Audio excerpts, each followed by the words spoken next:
Welcome back to DVC Weekly. This is episode 33. My name is Jason Erpelding. I'm the broker of Buy and Sell DVC.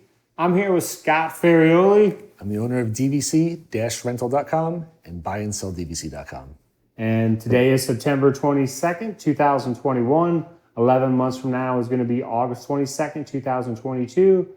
And your 7-month window is going to be April 22nd, 2022. Remember, for your rental needs, you want to visit DVC-Rental.com. Remember the dash to save the cash. Again, they have the check availability live feature. You want to see what's available, you can check it. You can just check it. If you want to book it. You don't have to be an owner. You don't have to book anything. You can check it anytime, 24 hours a day. No issues at all. It's wonderful to have it out there, to be honest. And then BuyandSellDVC.com.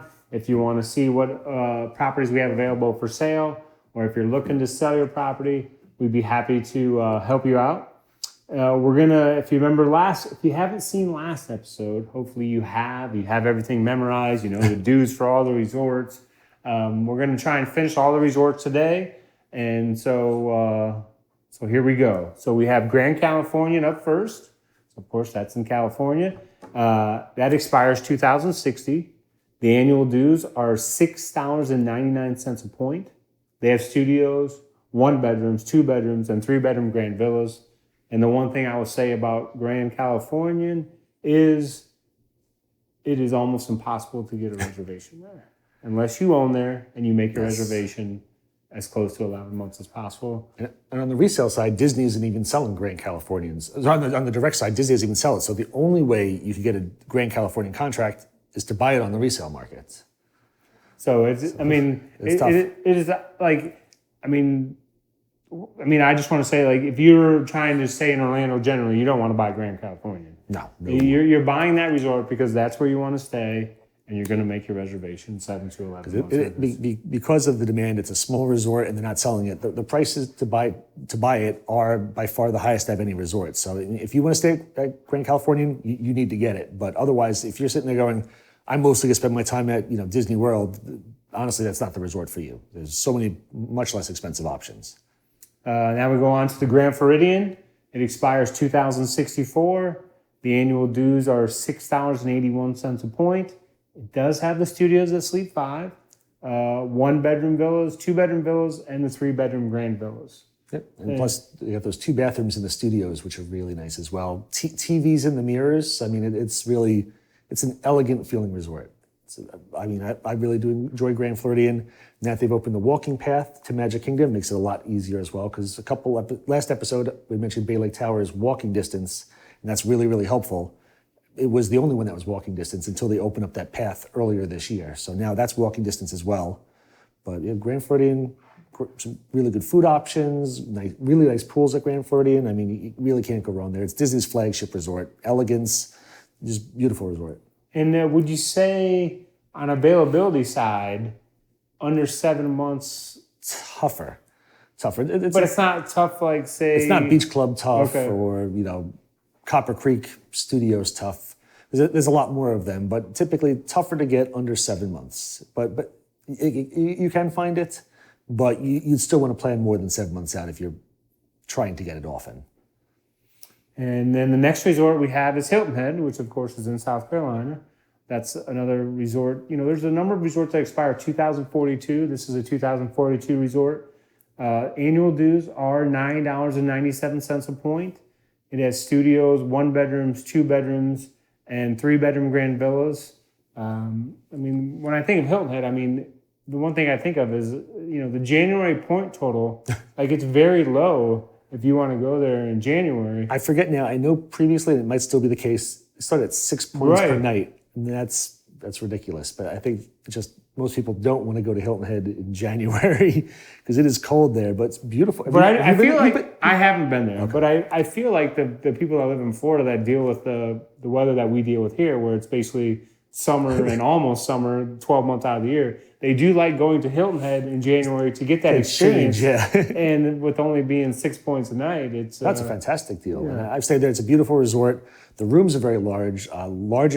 They're the largest studios, at least on Disney property at all. I mean, really big studios. It's a beautiful resort on the lagoon. You're across the street from the beach, so it's like a mile down or so. So Disney has a little bus that'll take you there, or you can drive yourself. They have their own little private little beach area. But really cool resort, cool options. I haven't been there in a while just because it's further. We end up going to Vero Beach a lot more just because it's a 2-hour drive from here. But I would definitely like to go back to Hilton Head sometime soon. Some really, really great options. That's one that can sell out more than 7 months in advance for spring break through summer. And then after that, it's relatively easy to get. From September on, it's easy to get until you hit like March again with spring breaks. And then it's March to August is really hard to get. Summertime, I feel like summertime, Hilton Head, that's when people are seeking out Hilton Head on the resale side to purchase, it's generally because they want that resort as an option to be able to go there in the summer, and then they'll try to get in at Old Key West, Saratoga, or Animal Kingdom under 7 months for the Walt Disney World. Because a lot of times Hilton Head off-peak season, it just kind of sits there. There's not a lot of resorts that really just like sit there where there's 60% full. Hilton Head's one of those because it's not busy at all off-peak. And next resort's Old Key West. So this is the one resort that does have 2 different expiration dates, 2042 or 2057. Because originally Disney, it was set up for 2042. Then in 2007, I believe, Disney offered an extension, and that's why there's 2 different end dates. The annual dues there are $8.36 a point. They have studios, 1 bedrooms, 2 bedrooms, and 3-bedroom grand villas.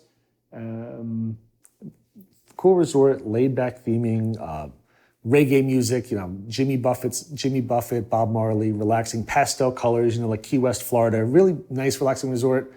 They have Olivia's restaurant, which is typically very good, less expensive restaurant on property. It's one of those little DVC gems, we'll call it, because a lot of people don't even know about it. But Olivia's great restaurant with actually really, really great staff at Old Key West, and especially Olivia's as well. It's some of the best cast members I found on Disney property. That's a nice shout out there from Scott. That's wow. If anybody's watching this, bring my pork carnitas back for lunch. I miss those. Those are my favorite thing at lunch. I'd get the pork carnitas every time. And since they went to this, smaller menu, no pork carnitas. So I've been boycotting them a little bit. I'll still be nice to them and say nice things about them and their cast members because their cast members are great. But I'm currently boycotting them for lunch because they haven't brought back my pork carnitas yet. And this is one of those resorts where if you have a vehicle, you can park your car, right by your villa, not like the beach club or the boardwalk. And the grand villas, are the 3-bedroom grand villas the largest or no? Copper Creek has the largest grand villas. I think, Grand Floridian is larger as well. They were the largest. All of their rooms are large size. They have the largest 1-bedrooms, I believe, but every room of theirs is larger sized, and the 3-bedroom is nice. We did my other son's birthday there a couple years ago. Had a grand villa, 2 levels. We had a couple of his friends over. It was really nice. Really nice. Yeah, it was a lot of fun. And you guys left it in good condition? Yes, we absolutely did. Okay. The kids were unbelievably well behaved considering nice. they were 12, 11 and 12-year-olds. So yeah, we left it in very good condition. That's perfect. I mean, especially since the staff there are so wonderful. I'm just making sure that you're treating them with the same respect that they're treating you. Always have to treat the staff really, really well. Okay, now we're going to take a break and we're going to move on to Scott's food review. Now I'm really hoping it's from Olivia's, but I don't think it is. Come here, I'm going to eat you! Get in my belly! It's not going to be from Olivia's, but if you recall last week, I teased about there's a fantastic restaurant coming up. This is not it. Oh man, he's teasing us again. For this trip, I had been a little nervous to go to this restaurant previously. I've heard it gets a lot of not so great reviews, but a lot of people do love it. Skipper Canteen at Magic Kingdom. So we start off with the Orinoco Ida's, I apologize already, cachapas, the corn pancakes, pork roasted corn, salsa, and avocado cream. It was $13. They're about this big. I think there was 4 of them. I mean, it's way, way too much money for it. I gave it a 7.2. They tasted pretty good. What was the item? A pancake? It's this Orinoco Ida's cachapas. It's like a little pancake with a little bit like pork on it and then corn and like some little drizzle on it. it was pretty tasty, but again, for $13 for these small little things, really was not worth it. Everybody also recommended the Brazilian cheese bread, which is not on the menu, but when the server comes over to you, they're like, hey, we also have this off menu item, the Brazilian cheese bread. So everybody knows about it and everybody gets it because they advertise it. It was pretty good. It was a little bit hard. Like I pictured it was a bread with like cheese inside, but it's not like a mozzarella stick where it's like a nice soft cheese. It's like solid, thick cheese. And they had like a little sauce it came with. That was decent. I gave it a 5.7. The main one here though is the adobo seasoned grilled New York steak. I love steak. I'm a big steak guy. It's had chorizo hash, collard greens with onions. This is probably the worst steak I have ever had in my life. Super dry, no taste. I'm a big guy. I like to eat. I mean, I do these food reviews. I eat. I didn't eat half the steak. The waitress was really, really cool. She ended up taking it off the menu, but I mean, if you go to Taking it off the it's $34 off the menu. You mean off the bill? They took it off the. I was like, whoa, you have some influence there. Off the take menu. it off the menu. But it was $34. I mean, if you go to Cracker Barrel and got the $10 steak, blows it away. I mean, it was super, it was a little overcooked, but not a lot, where you sit there and you go, all right, it's not, they didn't make it leather. So it should still be a little bit juicy. There was none. They put like this dry seasoning on top, like crumbs. I don't know if it somehow absorbed all the moistures, but it was the most dry, no tasting steak I've ever had. I'm giving it a 2. I mean, it was overall restaurant score. I'm giving this a 4. I honestly would never go back here. I'm very sorry. There is one coming up though, I promise. That's absolutely fantastic.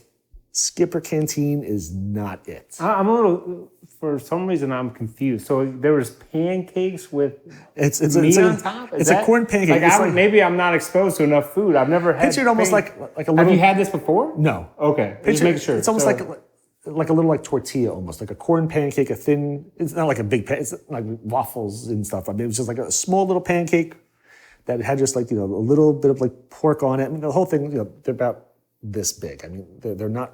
They're relatively small. There's going to be a picture of it in the... Yeah, there'll be a picture of it. But, I mean, again, those were the best things. It was a 7.2. So that got a 7.2. Then the cheese bread. What was the cheese bread? 5.7. 5.7. And I don't know what the price of the cheese bread was, honestly, because it wasn't on the menu. I mean, I could possibly try to find it on, like, my bill. But, I mean, the cachapas were the best thing. But for $13, it was just way too expensive. Then the cheese bread was a letdown. And then the steak was honestly just the worst steak. And how did you order your steak? How did you? Medium rare. Medium rare, okay. I like it. I specified them. I said, I don't want it red inside, but I'd like it pink throughout. I like a relatively soft piece of meat. And it was probably cooked medium well, but I mean, it still had some pink inside. So it's not the way it was cooked. I don't know, but it didn't have taste. I mean, there was nothing there. It was... Is that the lowest score that we've ever had? Yeah, that's by far the lowest score I've ever given out. Yeah, it was pretty in the hard. Middle of this resort episode too. Oh my! I'm sorry, folks. I try to be honest, and it was not good. It just was not good. All right, now we're gonna move on. We're gonna go back to the resorts. Okay? Save us, Jason. Yes. Save us. Take it away. Now let's go to the Polynesian. Everybody loves the Polynesian. I love the Polynesian. That resort expires 2066. The annual dues are $7.05 a point. Studios sleep 5. They have studios and they have bungalows. I love the Polynesian. Now, I would tell you that if you give me a quiz right now on the different sections of the Polynesian, I would probably not do well. I want to say it's like... I'm going to butcher the names. Okay, it's Pago Pago, Moria, and Tokelau. Okay. I believe that's the correct pronunciation. If not, I apologize. I also butchered the cachapas possibly as well. So I don't know about when I go to the Polynesian, I just roll the dice or whatever number, whatever they give me, I'm fine. I don't know. Is there a section that you prefer there or? Not necessarily. I haven't stayed there very often. I think the only time I've been there, I've been in Pago Pago, which was a little further away from the pool, but it was also a shorter walking distance over to the TTC to catch the monorail from there if we wanted. So, I mean, it was okay. I know Ty and his family over there, huge Polynesian fans. I think it's a very nice resort. I haven't stayed there very often. A little more expensive on the amount of points per night. So there are ones I prefer a little bit more, but I mean, Polynesian, great resort, absolutely beautiful pool on the monorail. No way to walk to the parks though, so you are on the monorail no matter what, which limits you a little bit. But I mean, great restaurants in there. Trader Sam's bar that they have there is very, very popular. I've only gone in there once. I'm not a big drinker, but I mean, lots of great stuff at the Polynesian. Yeah, I mean, you can't go wrong with Polynesian. Yeah, I mean, I'm surprised that there hasn't been a birthday party for your kids at the Polynesian because I let them pick, and they just pick the same stuff typically over and over again. Because the pool there is great. I mean, the kids, fantastic they love pool. the pool. And then, you know, when I stay there, a lot of times we're on the ground floor. The ducks seem to be, everywhere. So, which is, we don't feed the ducks. Don't worry, we don't feed the wildlife. But, I mean, I love the resort. And then, I've never stayed in the bungalows, but the bungalows are right there. And I'm picturing you in a Donald Duck outfit chasing after the ducks right now. I don't know why. Messing with the ducks. But the bungalows are nice, but they do require a lot of points. And but I mean, you have special occasions where you have reunions, some type of get together, bachelorette party, bachelor party, whatever the case may Vow be. renewal. I mean, there's a lot of reasons to stay Yeah. there, but they're It's a a little nice expensive. They're beautiful. Yeah, I've never stayed in one, but they're nice, definitely. but costly. And the next resort we have is Riviera. So Riviera expires 2070. The annual dues there are $8.38 a point. It does have a tower studio, which is the only resort that has a tower studio, and that sleeps two. Their studios sleep 5, 1 bedrooms, 2 bedrooms, and 3 bedrooms grand villas. So when you come to Riviera, that's the one resort where, on the resale side, if you buy at Riviera, your points can only be used at Riviera. If you buy at any of the other resorts that we mentioned in the previous episode, or the other resorts that we've mentioned in this episode, if you buy at Boardwalk Beach Club, you cannot use your points at Riviera. Correct. Every other resort you can stay at except Riviera. Except Riviera. So I know you've stayed there a few times, at least once. So that's twice. I think twice. I don't know why when I think of Riviera, I think of bocce ball, because that's the only resort that has bocce ball, correct? Yep. My kids absolutely love playing bocce. That's their absolute favorite thing to do there. So I mean, I love the feel of Riviera. We've stayed in the studio and we got upgraded to a grand villa one time, which was amazing. But it was only for one night. I wish it was more, but it was absolutely beautiful. Everything there is like French Riviera themed and Italian Riviera. So like you'll go outside and they'll be pumping through like instrumental like Italian music, and you can sit outside. My kids love playing the bocce. They've got a little gelato cart that's at the pool.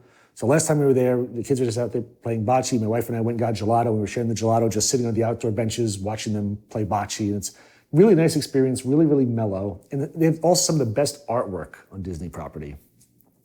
The rooms have a lot of artwork. The halls have a lot of artwork. Outside the resort, they've got these big archways that have the Rapunzel theming across them. The other one, I believe, is Peter Pan themed. And just the big like mosaic tile work up these large arches. So, I mean, really, it's a beautiful resort. A little more expensive to stay at as well. But I mean, it's up there with the elegance of Grand Floridian. I mean, it was built to compete with Grand Floridian, and I really think it does. It's a beautiful resort. Great restaurants too. Topolino's, I haven't been there, but I've never heard anybody say anything bad about Topolino's. They say it's one of the best restaurants on property, and they have a little quick service place that had some of the best breakfasts I've had there as well. They had a polenta meal, which I wasn't sure how it was going to like. The food was just fantastic. Everything we had. So really, have really you good. had, on the rental side, have you had anyone request a tower studio? I'm just curious. We have. And were they able to secure it? Is that? I think we've booked a few of them, not a lot, but we have booked a few of them because they're the least expensive option. At any of the more desired resorts, the least expensive option is always the first thing to sell out. And the Tower Studio, being that it's the least expensive option, sells out really fast, typically right around that 11-month window as well. So I think we don't get as many Riviera requests because I think a lot of people don't know it exists yet. The resort, Disney hasn't fully sold the resort, so they're still, I think, holding back some of the rooms to release for DVC. So not all of the DVC rooms are there, which makes them harder to get. And a lot of people don't really know anything about it yet.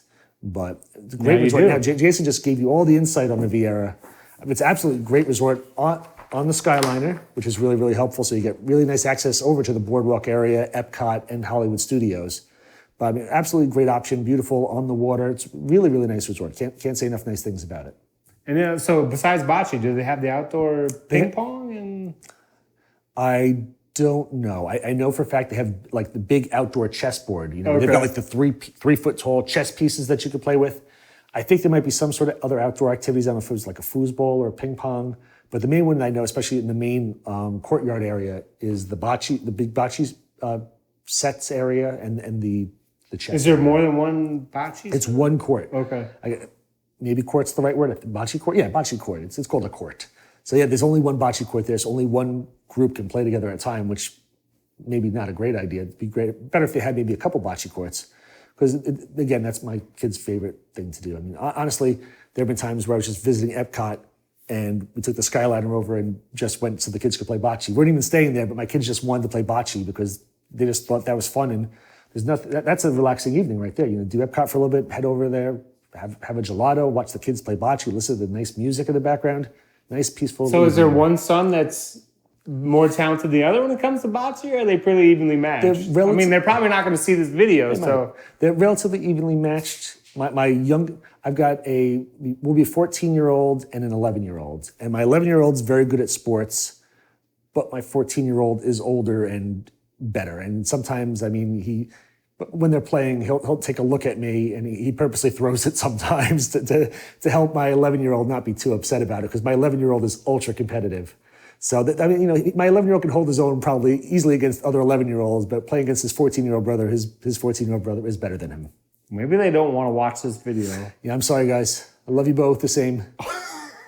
So now we move on to Saratoga Springs. So Saratoga Springs is a resort that expires 2054. The annual dues there are a nice $7.11 a point. Nice and low.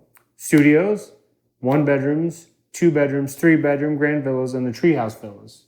And the one thing I would say about Saratoga is, the first thing that comes to mind is, if you're looking at DVC, you're looking for value, you're going to make your reservations majority of the time under 7 months, you want to stay in Orlando, Saratoga Springs is the way to go. It's the first 2 contracts I ever bought were both at Saratoga, just because I was looking for bang for the buck at the time.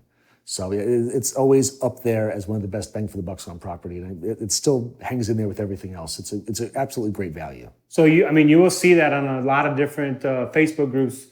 Someone asking that question, because that's the thing is, it's just a resort that you're going to get the best value, especially if you're making a reservation less than 7 months. Because I go back to we did have one of our King. He explained how he owns at Boulder Ridge, but he wait lists for other resorts. And I think he said he's only stayed at Boulder Ridge twice, and that's since 2007. Mm. So you can do that same thing owning at Saratoga Springs.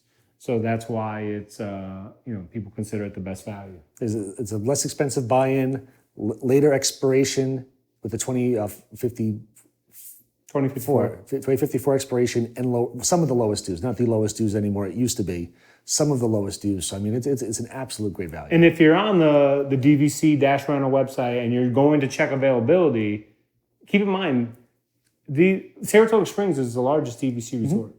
So that's why if you say, hey, I'm checking these dates and I want to stay at Beach Club, well, and then every date you check, you're like, why is Saratoga always available? Well, the reason being is it's the largest resort. So it's the largest resort, and it's not by, a lot of them have direct access to a park. This has walking distance to Disney Springs, which Disney has done a great job over the past several years with revitalizing Disney Springs and making it a real place that you want to go visit. But again, it's missing that little niche. It's missing it's on the monorail. It's on the Skyliner, walking distance to this. It's kind of like it's by itself. It's one of the largest resorts out there. So there's always a lot of rooms. And I honestly just don't think it gets the love that it really deserves. It's a really nice, it's a beautiful property, big property. It's got some really good dining on there. Turf Club, which is not opened yet, is a very good restaurant as well. There's a lot of stuff going for Saratoga Springs. And having the option of the tree houses, standard view studio, plus the preferred view studio, plus tree houses. So you've got a lot of different options out there. And the tree houses, well, I haven't stated them, really, really cool option to have. What kid doesn't want to sit there and stay in a tree house? So yes, Saratoga Springs is a great resort. Next resort is Vero Beach. So this is another one of the 2042 resorts. Again, there's a large number of resorts that are 2042. Annual dues there are the highest. $11.23 a point. I didn't put it on here. There are some contracts that have the subsidized dues. Off the top of my head, I'm not sure what that number is. And if you see those on the resale side, if we do get a subsidized Vero Beach in, it will be clearly marked so that you know it is a subsidized, because that does pass on to the next owner. They have studios, 1 bedrooms, 2 bedrooms, and the 3-bedroom beach cottages. When I think of Vero Beach, I think of the 3-bedroom beach cottage, because I mean that's just it's an amazing option to have. Of course, it requires a lot of points. Yeah, I was gonna say I don't think about that because I don't get to stay in the 3-bedroom beach cottages. There's only 6 of them too, which means that they're tougher to get and they are more expensive. But I always like, and I've how many times been to Vero Beach now? 7 times maybe. Every single time I've stayed in the same exact rooms, the ocean view in room. What's nice is that like Old Key West and Hilton Head, the room comes with 2 queen beds in it. So it's not, a sleeper as well. So you've got 2 queen beds. And again, you're in the main lobby, the main in area. So you never have to walk far. And it guarantees the ocean view. So whenever you walk out on your balcony, there's a big, beautiful, bright blue ocean right there. I can't say enough about Vero Beach. Love it. It's one of those things I go, it's really good for 3 or 4 nights because there's not a ton of stuff to do there. But if you're able to combine that with a Disney trip, go to Walt Disney World first, run around, do the craziness, and then drive down to Vero Beach because there's no transportation from Disney property to Vero Beach. Drive down there and just mellow out for 3 or 4 nights and just relax, lay by the pool, lay on the beach. So much more quiet and laid back there. Beautiful resort. Not a ton of stuff to do, but that's okay. That's one of the beautiful things about Vero Beach. Yeah, it's a great pool, great water slide. I went there a lot before I had kids. But yeah, I mean, I love that resort. And I know you love the slides. Yes, I love the slides there. So hopefully you enjoyed that recap of all the resorts over the last 2 episodes. We didn't put too many of you to sleep. Hopefully not, because again, there's a lot. I mean, the thing about it is when you contact Disney and you go to Disney, Disney, they work for the developer. And they have they're trying to, the developer says, okay, this is what we need to sell. So these are your options.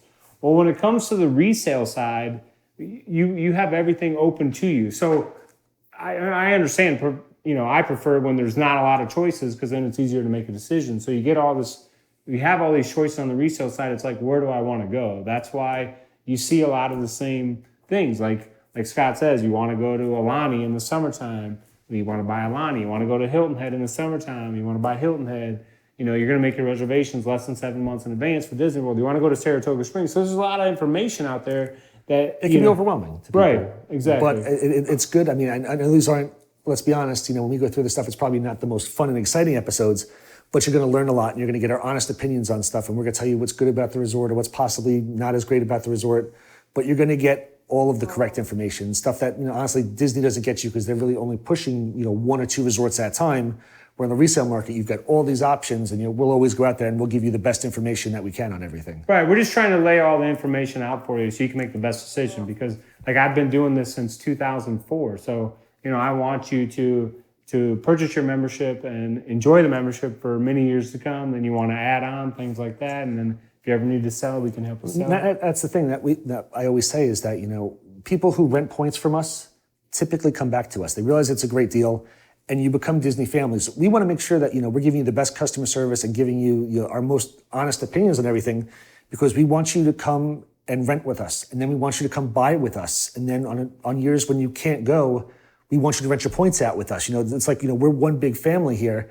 We want you to trust, us for all of your transactions. And when you want to add on again, you want to come back to us again. So we always try to be as upfront, honest, best customer service because, again, it's a little closed loop here with renting points and buying points and then renting them out again. So we'll always do our best to try to help you out.